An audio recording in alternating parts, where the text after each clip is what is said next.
Okay guys, welcome back. So now it's time to get back to more stats and probs. Are you with me? Great. So now, we have already done the first 3 items, and just what I said, they just implied the normal distribution which we have learned before. Tama? And you still remember the same formula that I told you? X minus the mu divided by the standard deviation equals Z. Ngayon, because we are now having samples, or which we call the central limit theorem, ngayon, meron na tayong square root of n. Tama? And then after that, you're gonna combine it. So now let's do this problem. The fishermen at Maguindanao province, ayan, di ba remember sa Pilipinas, ang daming mga fishermen. They go out there to the seas at Maguindanao. Do you know where Maguindanao is? And that is where they do their fishing chores, di ba? So they go fishing at Maguindanao and they caught several types of fish in order that the people living in that area can have enough supply of food.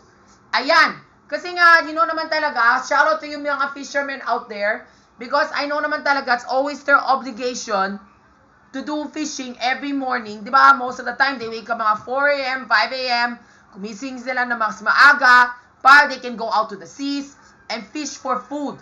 They need to fish for the food so that they can distribute the fish to all the hungry people out there. Lalo na maraming tao, kailangan dapat ng delata. Lalo na talaga ang mga dalawang bagyo ng bagyong Typhoon at saka yung bagyong Ulawi, di ba? Those 2 twin typhoons. Tapos na yun, may bagyong V na naman at saka na yun si bagyong Wilma. So kailangan dapat yung mga tao, kailangan dapat sila may supply ng pagkain. So they need to have lots of fish which serves as their food. Like the latas, you can see right there, okay? So now let's go to the problem. According to a recent survey in Marine Biology and Wildlife, ayan, di ba remember sabi dito, mayroong survey sa Marine Biology and Wildlife, ibig sabihin, that's the name of the survey company. Marine Biology and Wildlife is the survey company that surveys or reconnoiters the sea and all the living animals that live underneath the oceans. So, marine biology, ibig sabihin tungkol sa tubig, mga isda.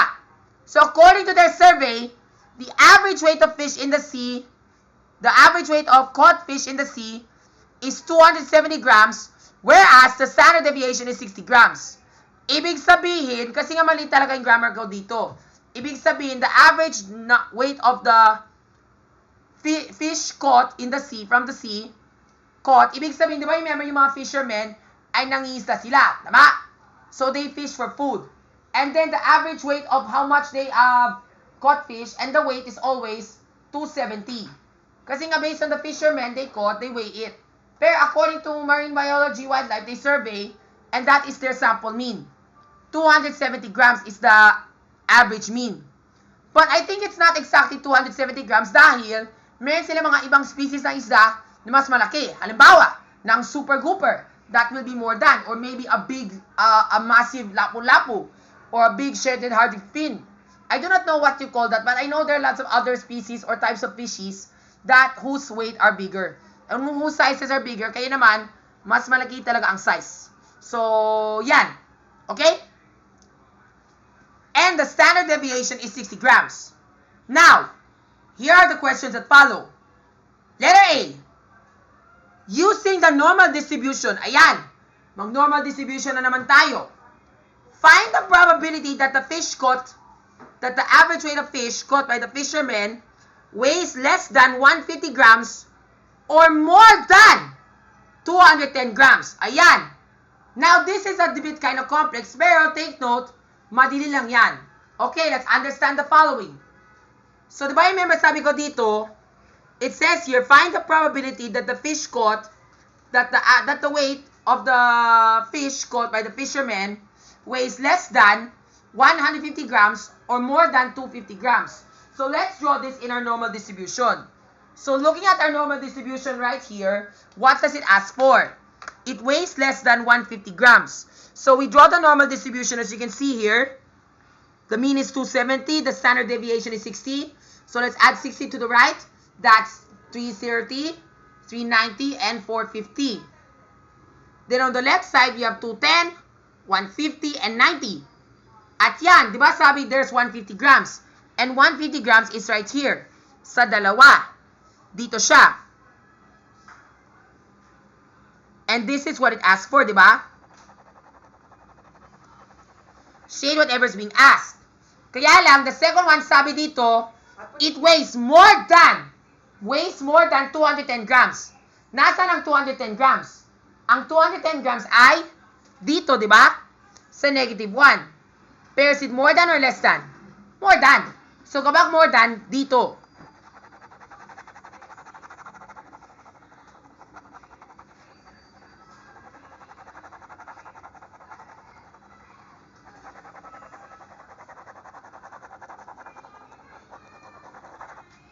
So that is the one that it's looking for. So therefore, we are referring to both, okay? So that means this is a compound probability. Di ba remember last time when we talk about compound probability? Di ba remember sabi dito, kapag and, dapat it should be multiplied. Kapag add, it is or add. Like for example, di ba remember when you toss a coin?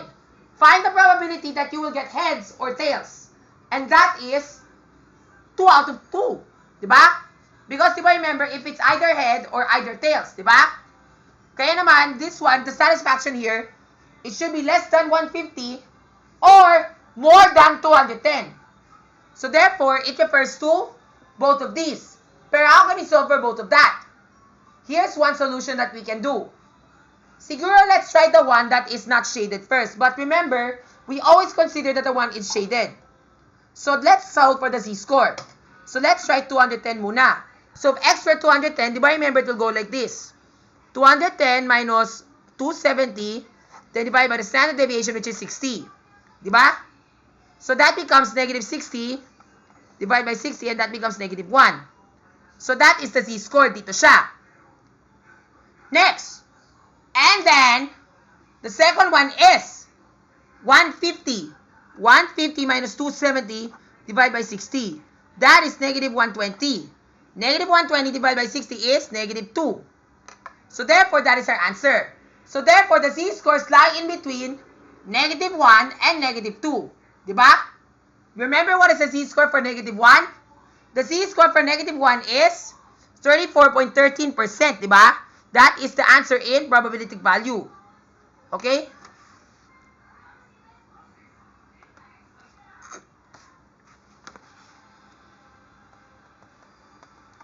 Yan, di ba? 34.13%. And then, for the second one, that is, di ba, remember, it starts from the mean, di ba? The mean to negative 1, and that is 34.13%. And then, from the mean to negative 2, what is the value? 47 and 72%. Very good. Okay? Pero, we don't need to add. Bakit hindi tayo mag-add? Dahil, kailangan tayo, di ba, remember, we are asking for the one that is white. Kasi nga, the one that is blue, that is the one that we are looking for. Pero, I'm referring to a much more easier way, and that is we solve for the white first. So, the white of the one, and that is 34 and 13%. And then the one that is 2, and that is 47 and 72%. And then from there, we subtract. So, now let's subtract the numbers. So, when we subtract the numbers, we get this. 9, this becomes 6. 59, this becomes 3, 1. So, tama. The correct answer is 13.59%. That is the answer. Pero wait, that is not the correct answer because that 13.59% relies within this boundary. This is where it comes from. Kaya nga, that is not the right answer. That is the unshaded part. Pero what is it asking for? Yung naka-shaded. That's why sabi dito, less than 150, which is here, or more than 210, which is here. So, we got 13.59%, which is not a satisfaction. So, what are we gonna do about that? Subtract from 1. That is correct. And why do we have to subtract from 1? Because, remember, all the areas underneath the normal curve is always equivalent to 1. So, therefore, it's 1 minus the unsatisfactory probability. Like, di ba remember what I told you before? Let's say, for example, the total number of outcomes for getting, rolling a die is 6, di ba? So, let's say, for example, if you want to get a 3, that is 1 over 6. So let's say, for example, if it's not a 3, therefore it's 5 over 6. How would you get that? If you were to do it in the negative method, probability of not getting a 3, first, we solve for the probability of getting a 3. And the probability of getting a 3 and rolling a die is 1 out of 6. Tama? And then, because there's 6 outcomes when it comes to rolling a die, that's 6 out of 6. And 6 out of 6 is just 1. Tama? So 1 minus the satisfaction. And that's how you get the Q. Diba, remember sabi ko dito, that is the Q, diba? Yung di siya nakashaded, that is the Q that we're looking for. But it's asking for the P. So therefore, 1 minus Q equals the P. Very good. Like, diba, remember 1 minus P equals Q, 1 minus Q equals P. P plus Q equals 1. Like, for example, when you roll a die, when you toss a coin, the Q is your tails, the P is your head. So 1 half plus 1 half equals 1. Tama? So now we need to subtract that and answer from 1. So therefore, 100 minus 13.59, we get this is 0, this is 8, this is 6, and this is 41. So therefore, the answer is 86.41%. So therefore, that is the answer when it comes to solving for the probability. Or another way is, you can also do it this way. Diba, remember sabi ko sa iyo, you can do 0.5 plus, diba, remember 0 to 1, that's 34.13%, diba? So, 34.13 plus 550, and that's 84.13%. That is it in the right side, diba? Kasi ito galing ang 34.13% from 1 to 0. Then, the 0.5, that is from the positive side. Kasi nga more than, diba? And then on the left side, diba, remember, we have 2 and 3. Diba, remember for 3, that's 49 point, what's the number?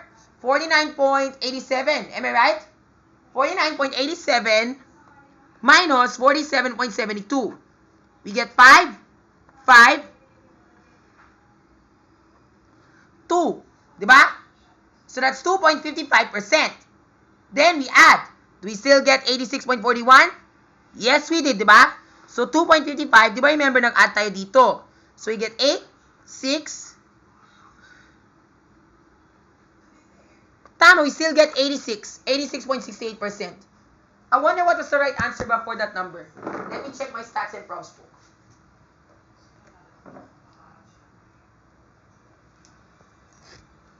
Ayan, so dito, ang 3 ay 49.87%.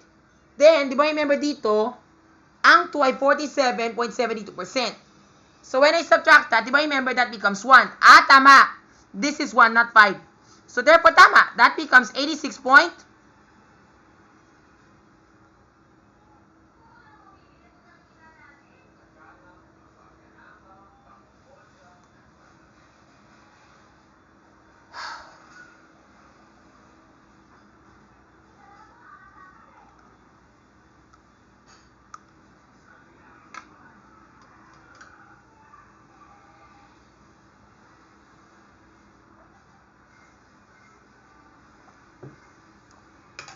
That is 86.41%, the one I got here.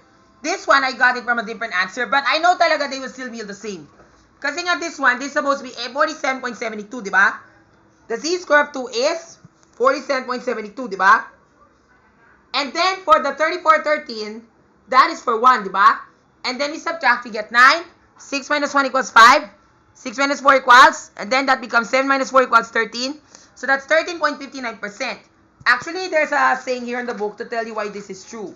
Diba?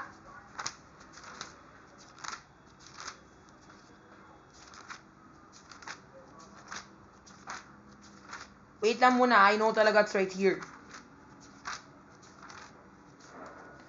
Ayan. So this is how the normal curve looks like. Diba, remember, on the 0, that's 34.13% from 0 to 1, diba? And then from 1 to 2, that's 30.59%. Diba, remember, if you memorize your facts. Kaya nga, diba, remember, that's what I got kanina, 13.49%. That is the answer that I got here, diba? 59. And then on the left, it's 0.215. So, tama. That's exactly the answer that I was looking for. Or 2.15%. Kaya that's exactly what happens there. And then for the rest, it's just 0.13 and so on. Kaya nga, these are the facts that I told. These are the facts, okay? So, therefore, ang ginawa ko dito, I add 0.5, and then it gave me this answer. 34, 30%, that's 84.13%. And then on the left side, that's 3, Z's probability of 3, and that is 49.87. Di ba, remember, that's the answer that I got here, di ba? 49.87. Minus 47.72. So, therefore, 7 minus 2 equals 5. 8 minus 7 equals 1. Tama, that's 2.15. And then we add them together. 3 plus 5 equals 8. 1 plus 1 equals 2. And then 4 plus 2 equals 6. So, tama, that's 86%. Pero, that's not even the exact answer that I was looking for. Kasi po dito, I got 41%. Diba? That is the answer. Maybe siguro it had to do something with a discrepancy. Kasi I know talaga dapat you should get the same answer. Or maybe because of some discrepancies, kaya naman it's like that. And not only that, kasi nga I think I also remember talaga, alam ko na. Kasi po that's up to negative infinity. Kaya naman talaga, di ba remember this one, we lack the negative. Kasi nga there's supposed to be a plus 0.13%. Now I know talaga where did I get wrong. So now I know talaga that's supposed to be 0.5 minus, di ba remember what is the z-score of, of the one that's more than? And that is, 49.87, di ba? And that's plus 0.13. So therefore, we need to add this up, okay? So therefore, on the right side, we have 84.13%. Then on the left side, di ba remember we have, 13, di ba remember z-score of 2, and that is 49.87%. Then 47.72%, di ba? Pero dapat, I think siguro, dapat it's supposed to be 0.5 minus the one that we get on the, on the left side. So therefore, that is supposed to be 0.5 minus 47.72, di ba? So when we do that, we get 0, 2, 1, 5. Tama? This is 0, 2, 8. So tama, that's 28. So therefore, when I add the numbers, we should get this answer. So 84.13 plus 228, tama. 1, this is 4. Tama, that's the right answer. We still get the same answer. It's just that kalimutan ko idagdag yung 0.13%. Yun po. So that's how it is if you do it the normal way. Now, if you are going to do it the Microsoft Excel method, madali lang yan. Pero it's a bit complicated. Pero we have to work it out step by step. So let's start with the left side. Diba remember ito yung ginawa ko sa bandang left? Less than 150 grams, I did their normal distribution, 150, then the mean is 270, and the standard deviation of 60, and then I type there true. Diba? And then from there, that is the answer that I get. 2.27. Although, that's supposed to be 2.15%. Then, more than 210 grams, I did 1 minus, diba remember it starts from negative infinity, diba? 1 minus 210, 270, 60, and true, diba? Because normally that's supposed to go up to here. Pero because we want the other side, it's supposed to be subtracted from 1. And therefore, we got 84.11%. Then we sum this up all together. So, tama. We nearly got the right answer, which is 86.41%. That's it. Next, letter B. If there, based on your previous answer, that means, sa answer mo kanina, if there are 1 million fish out there, how many of them have the following weight condition? So, ibig sabihin, there are 1 million fish out there. So, that is the So, that is how many fish are they? And you have to multiply that by 1 million. And therefore, that's very easy lang. You multiply that by 1 million, and that is, that's what I did there, based on my answer here, I multiplied it to 10 raised to the 6th power. And 10 raised to the 6th power is 1 million. And therefore, I get 864,994 fish. Next, letter C. For a corresponding probability of 32.64%, this means to say that a fish caught by a fisherman is blank lighter than the mean. Ayan, di ba remember that like last time in my previous problem sa number 3, it asked for the raw score. Ngayon, it asked for the agwatan. So now let's look for 32.64%. And therefore, it is lighter. So let me draw another normal curve to help you out. Okay, so now this is our normal curve right now. And now looking at your Stats and Probs book, where is the 32.64%? in your Z table. Yan. Dito natatagpuan ang 32.64%. And that's 0.901234. And the corresponding Z-score is 0.94. Tama? Pero sabi dito, lighter. So what does that mean? Negative. So therefore, it should be right over here. Diba? Negative 0.94. Dito siya. It is lighter by the mean by how much? That is what we need to find for. What is the raw score? That one is very easy. So now we've already found the probability and we convert that into a raw Z-score. Now from the Z-score, we need to convert that to a raw score. So how do we do that? Applying the formula, di ba? So you have negative 0.94 x minus 270 divided by 60, di ba? Now what we do next? We multiply both sides by 60. On the right side it cancels and then 0.94 times 6, di ba? Set aside the 0. So therefore 4 times 6 is 24. 6 times 9 is 40, 54, 56, di ba? And then 0. Then add 0. Then how many decimal point? Twice, di ba? So that's negative 56.4. Di ba? So therefore, that is our answer. Negative 56.4 is equivalent to x minus 270. Then we add 270 to both sides, di ba? We add this by the mean, di ba? So plus 270. But it's negative, so therefore we need to subtract, di ba? So therefore, it should go like this. This becomes 10, 6, 9, 6. 9 minus 6 is 3. So 213.6. So tama, it should be lying over there within that raw score boundary. In between 210 to 270. But closer to 210, which is 213.6. So therefore, that is the weight. Pero, it says here, what is the agwatan? How much is the agwatan? It is how much grams lighter than the mean. So we need to subtract our answer from 270. So 270 minus 213.6, this becomes 0. This becomes 4. 4 pala, 10, 9, 6. This becomes 6 and this becomes 5. So 56.14. To double check, 4 plus 6 equals 10. 6 plus 3 equals 10. Then 5 plus 1, 7. So tama. So therefore, it is lighter by 56.4 grams. There you have it. Now let's check with Microsoft Excel to see if it's true. Diba? So first, just like I said, we convert that from probability to z-value. So we type there the normal standard inverse of 0.5 minus 0.03264. Dahil inverse siya, diba remember it asks for within this boundary, diba? And it will go from here up to here. Kaya nga, that's why nga, it is subtracted, diba? Kasi nga, diba remember, since we're referring to the negative side, the 32.64% is from the mean to this area. Kaya lang, we are, in Microsoft Excel, it starts from this area to that area. So what do? We need to subtract that from 0.5. Kasi nga, diba dito, this is my book. Dito yung Microsoft Excel. So my book is in the right, this one is to the left. So we need to subtract that from 0.5 so that we can get the answer. And that answer is, tama, negative 0.94.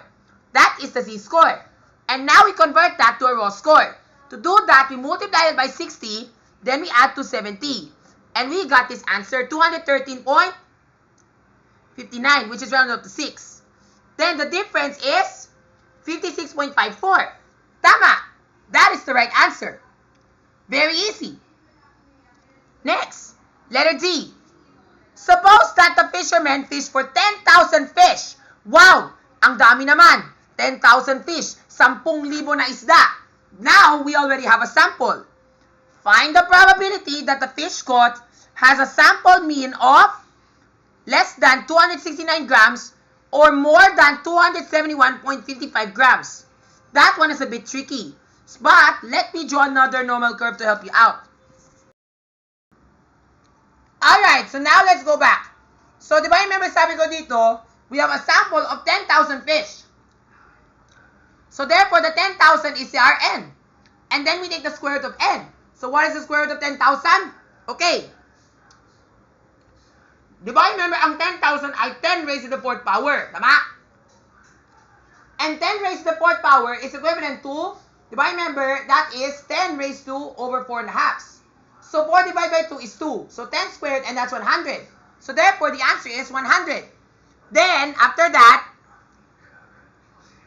60 divided by 100, cross out the zeros, and then 6 divided by 10 is 0.6. Diba? So therefore, sample standard deviation is 0.6. As you can see here. So therefore, ang ginawa ko dito is divide by 10 raised to the 4th power. Diba? The square root. And then we get 0.6. Then after that, we just apply the adding. Diba? Raw score times z-score times the sample standard deviation, then add it with your mean. Diba? And these are the answers that we get.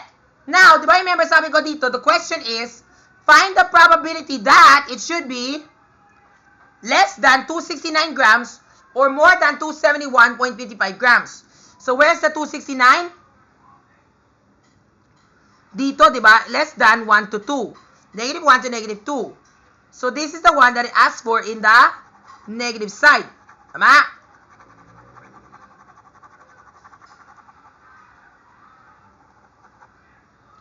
Then on the right side, it says here more than 271.55. So 271.55, ayan, dito siya. Malapit siya sa 2 to 3. So now let's solve. So now we have to compute for the z-score. So now we have, do I remember what is our z? Our z is like this now. So therefore we have, let's work with the negative first. 269 minus 270 divided by 60 divided by the square root of 10,000. Remember, doing that will give you 0.6. So therefore, that's negative 1 divided by 0.6. Or this can be converted to negative 1 over 6/10, diba? Then all you have to do is to divide the fraction. So this becomes divided by 6/10 or negative 1 over 1 times 10 over 6. And you get negative 10/6, negative 10/6. And what's negative 10/6? We simplify the numbers and we get negative 5/3. And what's negative 5/3? Negative 5/3 is the same as negative 1 and 2/3. So therefore, the answer is negative 1.6667, which lies right over here. Diba? That is the z-score. Now, on the right-hand side, we have 271.55 grams. Diba? So, 271 minus 270 equals, it becomes 1.55, diba? 155. Then 1.55, diba remember that becomes 155 over 6 over 10. Tama? Because of 0.6. If we want to divide the fraction, siguro I'll do it na lang on another sheet. Use the back part. So therefore, this is, diba remember this is 0.6, diba? So 1.55, diba? Am I right? 1.55, did we get that answer? Yes, 1.55 divided by 0.6. We shift the decimal place one place to the right. So therefore, that's 6 and 15.5, diba? 2 times 6 equals 12. Then this becomes 3, 35, 2.5, 2.5, and then times 6, 30. Then 5, 50, 8, 48, 20, then 3. Tama, that's the right answer. 2.58333 in a bunch of 3's, okay? I know that 83 is more like 56. So let's see if we get the right answer here. Now let's try that using decimal. So diba remember we have 1.55 divided by 6 over 10, tama? If we were to divide it using fraction method, we can do it like this. 1.55 divided by 6 over 10. Yung 1.55, remember 1 is a whole number. So we can do it this way. So it becomes 1 and 55 over 100 divided by 6 over 10. Tama? Then, remember, since we have a mixed number, we need to convert that to improper fraction. So, therefore, it's going to be 155 over 100 divided by 6 over 10. Pero, teka, now, on the right side, we need to apply the reciprocal. So, therefore, 155 over 100 times 10 over 6. Take note that 110 can cancel, which leaves us to 10. And therefore, that becomes 155 times 1 divided by 10 times 6. And that's 155 over 60. And teka, parang that's like the same number as what we got kanina. It's just like the same that we got. So this is 2, this is 120, and then this becomes 35, diba? 350. And then this becomes 5, diba? So 300. And then this becomes 50, di ba? 500. Then this becomes 8. So 480, and then 200, and then this becomes 3, 180, and so on. So tama, we still get the same z-score of 2.583333 and a bunch of 3's. Di ba? So now let's check it using let's locate this via the z-table and find out where that is. So for the z-score, what is the left z-score? Left, and that is, what is the z-score that we got kanina? And that is negative 5/3. And negative 5/3 is negative 1.67. So what is the corresponding probability of that? So in negative 1.67, we look for the z-table. Where is negative 1.67 on our z-table?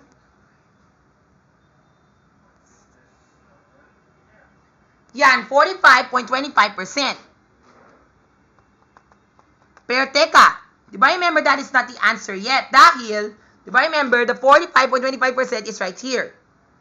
It's from here up to that point. So we need to subtract that 5.5. Wait, I think that's also another solution. Kasi mo, di ba sabi ko sa'yo, remember, it is on the gitnaan, so therefore it's kind of easy. Then after that, we can subtract from 1. Di ba? So therefore, this is where the 45.25% comes from. Diba? Next, on the right-hand side, diba remember what's the z-score that we got? And that's 2.583. And 2.58 is 49.51%, diba? So 2.41, 49.51%, 5 minus 49, 41, 51, and that is 0.049. So therefore, that's 0.49%. Okay? Actually, that's right here, diba? 49.51%. Then, all we have to do is to add. So, adding up the numbers, 45.25 plus 49.51, we get, this is 6, 7, and this becomes 14.94. Pero that refers to the unshaded region. So we need to subtract that from 1. So 100 minus 94.76. This becomes 0, this becomes 0, this becomes 5, 2, 4. So therefore, the right answer is 5.24%. Now let's see if we got this right by Microsoft Excel.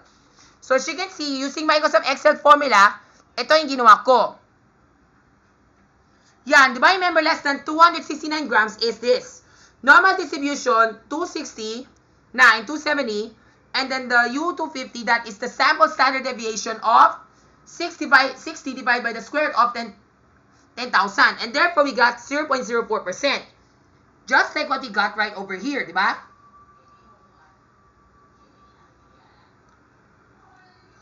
And then 0.04%, and which is similar to 0.05, that is the 49.51%. More than 251.5, 271.55, that's 1 minus the normal distribution, that is 1 up to the infinity. And then we subtract that, and then true, and then we sum it up together, and tama! We still got the same answer, 5.2%. Pero I got 5.24, this is 5.26%, okay? Very easy. Next, letter E. Do letter B using the sampling method. Nala mo talaga yung letter B, it's multiplied by 1 million. So we do the same thing again, and that is 52,682 fish. Wow! Grabe. And last but not least, letter F. For a corresponding probability of 43.70%, this concludes that the weight is heavier than the mean by how much? So yeah, that one is very easy. So now let's locate where is 43.7 on our z-table. Yes, there it is. 43.7% is at the 1.5123. So therefore, the z-score is 1.53. Tama? So therefore, there is the z-score. So 1.53. Pero is it positive or negative? Positive. Dahil sabi doon, heavier. So 1.53, it's positive. Then we have x plus minus 270, then divide by 0.6, di ba?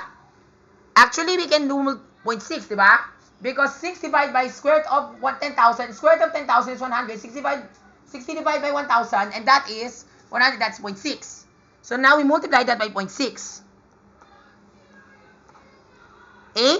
18, 31, 18.18. Tama? 18.18. Then we add 270. Diba? Remember, sabi ko dito, we add 270, diba? And that is 288.18 grams. Pero it asks for the agwatan. Kasi nga, diba, remember, we need to subtract, diba? So therefore, we need to subtract. And actually, to be honest, that should be the answer already. Even though we don't add 270, that should be the answer. 18.18 grams. Now, let's see if we get this right. So let's see how it is. So, diba, remember, for solution C, we proud to say that is 0.5 plus 0.437. And that one we add from 0.5 because yun nga, dahil heavier. And that is the answer, 1.53. That is correct. Diba? That's the one we got. And then here we multiply that by 0.6. Diba?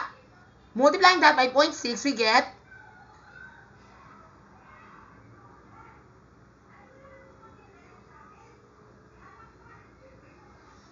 that's 6 times 1 pala. 6 times 1 equals 9. So therefore, that's 9.18 grams. Tama nga, that's 9.18 grams. And that is the one. The raw score is 270.91. And then the difference is 0.91. So tama, that is not 0.918. So that is it. Okay? If you are to do this in Microsoft Excel, the normal version, you just type their normal dot inverse and then just type the probability that is within this boundary right over here for corresponding probability of 93.37% from negative infinity up to this point. And then we were looking for the raw score. Then we just type the corresponding mu and the corresponding standard deviation, and then we get this answer, 270.91 grams. And therefore, that is the right answer. 0.918 grams heavier than the mean.